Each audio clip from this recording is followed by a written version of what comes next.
Fredrik, Grande Select är en ny revolutionerande metod att framställa öl på. Ja, lige præcis. Man kan sige, at jeg kommer fra vinverdenen, og vi har taget nogle af de teknikker ind i den måde, vi laver det på. Vi bruger blandt andet vingær, vi bruger tanniner, som man blandt andet også kender fra vinens verden, og etet i den der snærpende fornemmelse. Og det er med til at give et produkt, der er anderledes, et produkt, der er levende. Så det her øl, det er lavet ligesom du kender fra champagne, det vil udvikle sig med tiden, så hvis man kan lade være med at drikke det, så har man altså muligheden for at kunne følge det over årene, hvordan det bliver anderledes. Ja, hvad er det for skillnad mellan ert øl og så at sige, vanligt øl?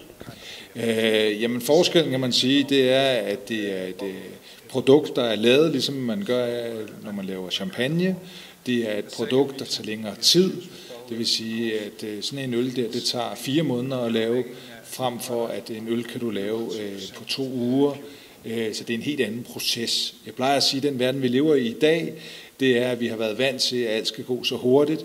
Vi er gået lidt tilbage til sådan, som man gjorde i gamle dage, og sådan som vi kender fra vinens verden, at ting godt må tage tid. Det gør ikke noget.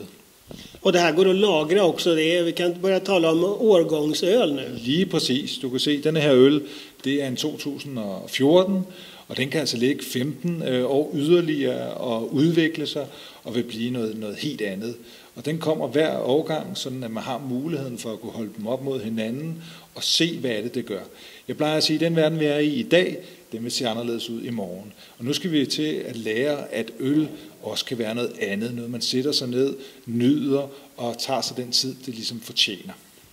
Ja, ni har hållit på i drygt 4 år i industriområdet här i Manilva, längst ut i västra Costa del Sol. Hur kommer det sig att ni har hamnat här? Ja, det må man sige. Man kan næsten ikke komme længere væk.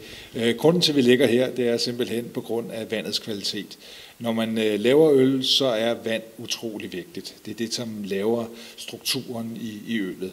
Vi vidste i tidernes morgen, vi ville ligge fra Malaga og ned mod Sodogrande, men det blev altså Manilva på grund af vandets kvalitet. Och det är än så länge något utav en framgångshistoria för att ni producerar en exklusiv produkt och det finns de som redan har fått upp ögonen för det här och blivit väldigt förtjusta. En utav dem, det är den här mannen som vi har bakom oss här. Det är Martin Berasategui som är Spaniens mest framgångsrike kock om man ser till Michelin-stjärnor. Hur kommer det sig att ni har honom här? Ja, lige præcis. Altså man kan sige, at det er et produkt, som jeg sagde, som fungerer rigtig godt på restaurationssiden. Og heldigvis har vi været heldige, at nogle af toprestauranterne har taget det ind. Og jeg plejer at sige, at det er der, hvor moden den skabes. Så når det kommer ind på restauranterne, og folk lærer, at man kan sidde og have nogle utrolig fantastiske oplevelser med øl og mad. Man ser det allerede i dag mange steder rundt omkring i verden. Flere og flere restauranter tager det ind. I New York har man en Michelin-restaurant, som kun har øl at tilbyde. De har overhovedet ikke vin på deres kort. Så den verden, vi er inde i nu, det er, at man kan bruge øllet, ligesom man gør med vinen. Man kan snakke om det, man kan sætte det til mad, og man vil få nogle fantastiske oplevelser. Og har ni fået Martin Berasategui at stå med her på foto? Ja, altså man kan sige, at Martin Berasategui har smagt vores øl, og har blevet forelsket i det, og det er jo klart, det er vi glade for. Ingen tvivl om det. Men jeg er lige så glad for, at du kan lide øllet, eller hvem som helst af andre kan lide det. Det vigtigste for mig, det er, at vi kommer ud med vores budskab. Vi er jo, på en vej hen til at gøre opmærksom på, at øl ikke bare er noget, man drikker en varm sommerdag, men altså noget, som man det kan bruge aktivt. Og det gør det alltså lite unikt och lite speciellt. Ja. Och hur får man tag i ert öl nu om man vill pröva på det? Är det bara på exklusiva restauranger eller kan man köpa det i butik också? Jamen, jeg plejer at sige, at vi er jo ikke snobbet. Forstå mig ret. Jeg vil have, at du drikker øllet. Jeg vil have, at de drikker det på en Michelin-restaurant.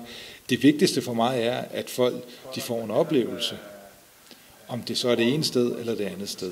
Det er meget underordnet. Og ni distribuerer på Costa del Sol, det findes i udvalgte butikker? Ja, det gør det. Og så er vi meget stærke op i de nordlige Spanien også, og i Danmark og så videre, så videre. Ja. Ja, men då får vi säga salud. Ja, salud. Skål.